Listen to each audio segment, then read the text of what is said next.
Olá, queridas, tudo bem com vocês? A paz do Senhor Jesus, glória a Deus. Vamos compartilhar hoje mais um capítulo aí, o capítulo 23 do livro de Atos. E que bênção, né? Está sendo estudar esses versículos. A Bíblia como um todo é a palavra de Deus, é o nosso alimento, é o que nos limpa. É ela que nos purifica de todo mal. Vou estar lendo aqui alguns versículos para vocês e com vocês. Capítulo 23, versículo 1.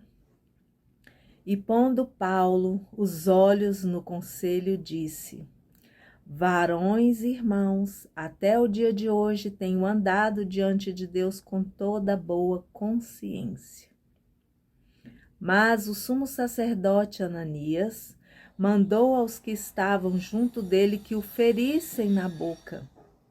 Então Paulo lhe disse: Deus te ferirá, parede branqueada. Tu estás aqui assentado para julgar-me conforme a lei e contra a lei me mandas ferir? E os que ali estavam disseram: Injurias o sumo sacerdote de Deus? E Paulo disse: Não sabia, irmãos, que era o sumo sacerdote, porque está escrito: Não dirás mal do príncipe do teu povo.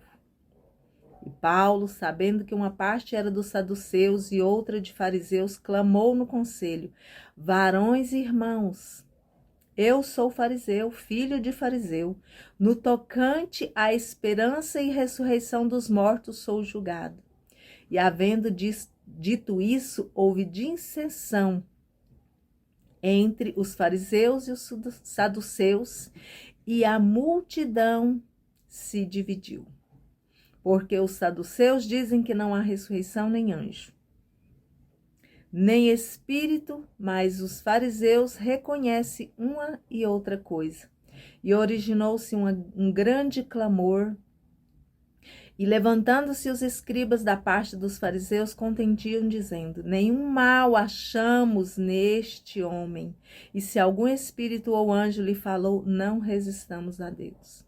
E havendo grande dissensão, o tribuno, temendo que Paulo fosse despedaçado por eles, mandou descer a soldadesca para que o tirassem do meio deles e o levassem para a fortaleza. Nós vemos aqui a história, de Paulo perante o Sinédrio. O Sinédrio era formado por 70 membros e tinha como juiz principal o sumo sacerdote, que separava os demais, formando uma corte de sacerdotes, fariseus e anciãos. Os saduceus eram voltados para a política. No entanto, os fariseus tinham mentalidade religiosa e aceitavam a Torá escrita e as tradições da Torá oral na unicidade do Criador, na ressurreição dos mortos, em anjos, acreditavam que havia demônios e no julgamento da vinda do Messias e na ressurreição do Messias, Jesus Cristo.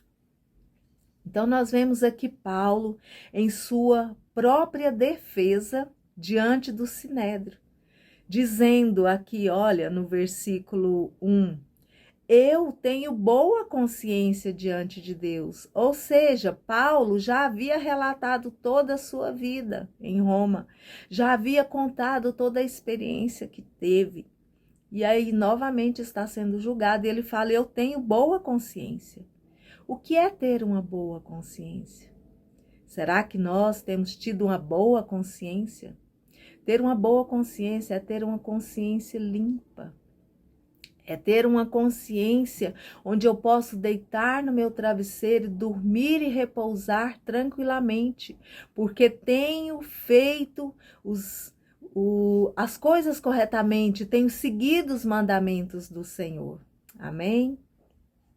Então, Paulo ali relatando, e quando ele diz isso, que tem boa consciência, como aquele povo ali estavam assim, querendo devorá-lo com os olhos, né? Ananias, que não é o Ananias lá, que nós vimos no início do livro de Atos, na conversão, né? Quando Deus visita Saulo, e Ananias é avisado por Jesus para ir visitar e encontrar Saulo ali no local e resgatar ele daquele local, trazer todas as coisas à tona, organizar, começar a organização ali da vida de Paulo, de Saulo para Paulo, né? Esse é outro Ananias, e esse Ananias manda que ferissem Paulo na boca. E nesse momento aqui, no seu ímpeto, Paulo amaldiçoa aquelas pessoas e diz: Deus te ferirá, parede branqueada. Tu estás aqui para me julgar e aí você me fere, sabe?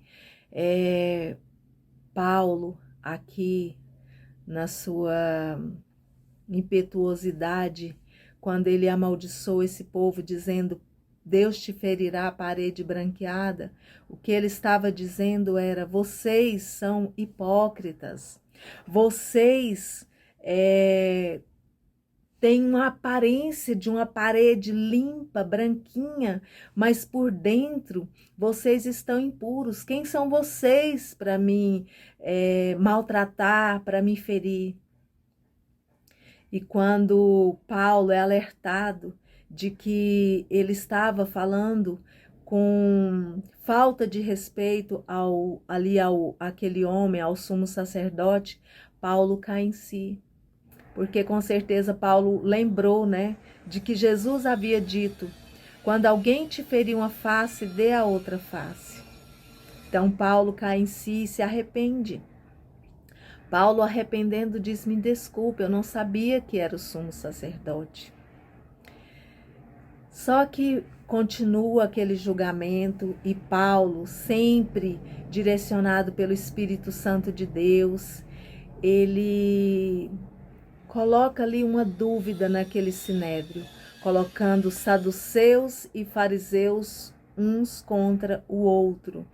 Ele, quando diz: eu sou fariseu, eu sou filho de fariseu, eu também sou religioso, como vocês, fariseus.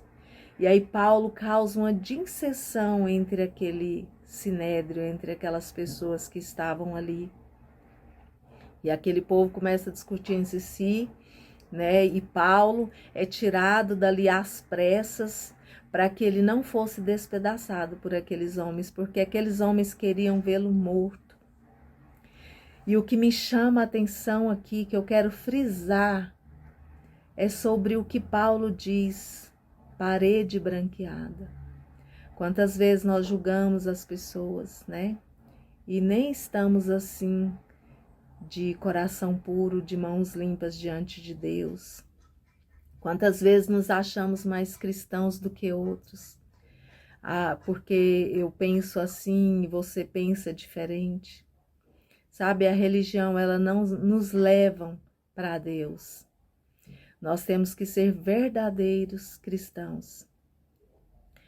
E a nossa vida é uma vida de arrependimento todos os dias. Esse mês eu tenho meditado a respeito de ser verdadeira cristã, de andar nessa caminhada, porque até estou aqui hoje com a minha Bíblia de 30 anos, né? Esse mês, dia 6/6, faz 30 anos em que eu me batizei, e eu meditando, né, em mim mesma, olhando para dentro de mim mesma.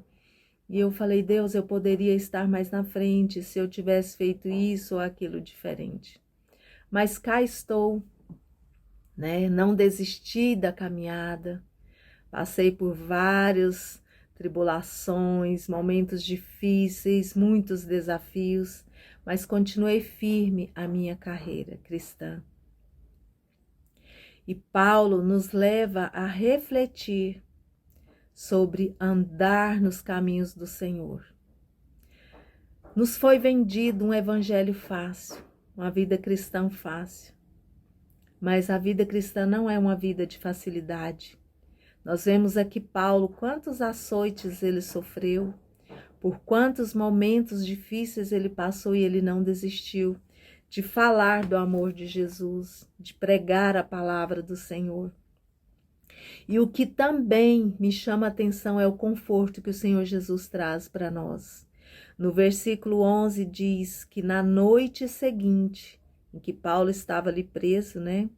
Apresentando-lhe diante do Senhor, disse: Paulo, tem bom ânimo. Sabe, quando nós nos encontramos em momentos difíceis e que nós nos apresentamos diante do Senhor, Ele diz para nós, tem bom ânimo. E eu quero dizer para você, minha irmã, tenha bom ânimo, não desista. Quando você estiver se sentindo fraca, corre para os braços do Senhor, para o colo do Senhor. Ele tem o consolo, Ele tem palavras afáveis para nós. Ele tem um bálsamo de Gileade que cura as nossas feridas. Ele transforma toda situação adversa em bênção. Quando nós estamos no nosso período de crescimento, sentimos dores. Crescer dói. Viver uma vida cristã não é ter uma vida de felicidade todos os dias, mas é uma alegria que não acaba nunca. Você pode estar passando por enfermidade, por dificuldade financeira, por adversidade no seu casamento, ou por frustrações como mãe. Você almejou algo para os seus filhos e talvez você não está vendo aquilo acontecer, mas o Senhor é o Deus que te fortalece.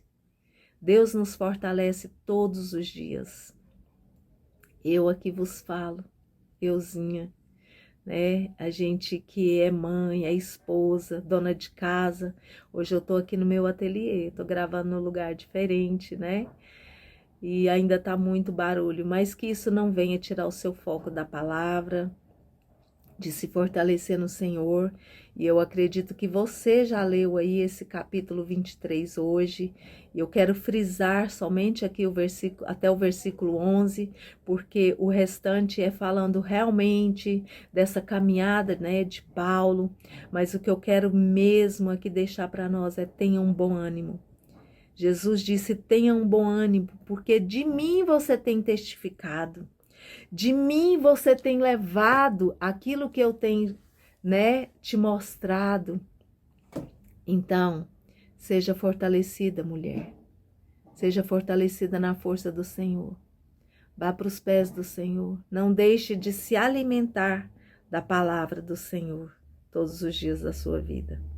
Um beijo no seu coração, que nós tenhamos uma vida de arrependimento e de conversão todos os dias das nossas vidas, para a honra e glória do nome do Senhor Jesus. Amém? Glória a Deus.